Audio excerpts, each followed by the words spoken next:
Hello viewers, welcome to the video. On today's video we'll be talking about lines, as lines are an essential part of technical drawing, and technical drawing is the backbone of any engineering course. A line is the shortest distance between 2 points. It can also be defined as a trace left behind by a moving point.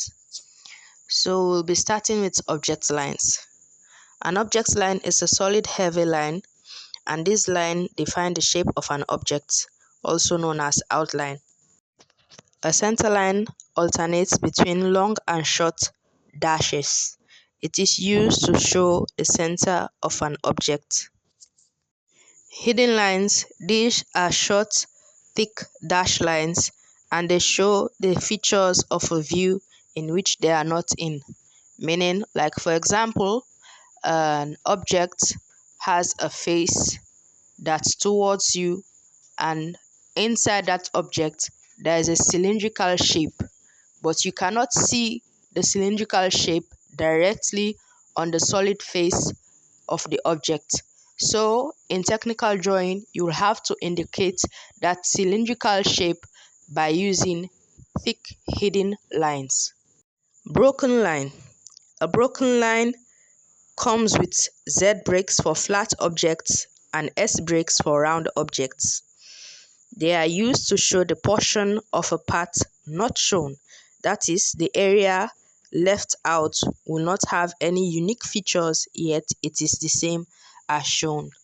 Now, when there is an object being drawn and that object scale is over the mark of the paper being used, to show that the object has a continuous surface, either Z breaks will be used for flat surfaces or S breaks will be used for curved surfaces. Section lines. Section lines are normally drawn at angles 45, 30 or 60 degrees to show a feature more clearly. The cutting plane is a 5mm dashed line with arrows on the end to show where it slices through the material. Under subcategory of line types, we have first runner-up, perpendicular lines. A perpendicular line is a line that meets a horizontal line at 90 degrees. Converging lines. These are lines that come from different directions but meet at the same point. As you can see on the diagram, all the lines are heading towards the same point.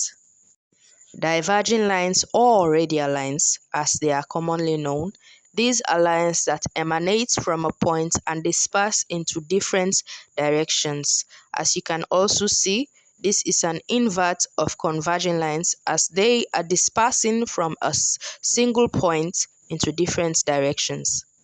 Parallel lines, these are equidistant lines that never meet.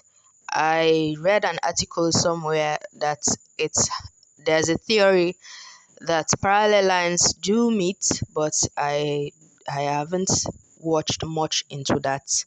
So that's another story for another time. Straight line. This a line moving in one singular direction. Curved line. It's a smooth bent texture line that is used to draw curved shapes. As you can see, this line is particularly drawn with compasses and also French curves. So these lines are all that are recommended to be known as a beginner in technical drawing to make it easier for you to process through.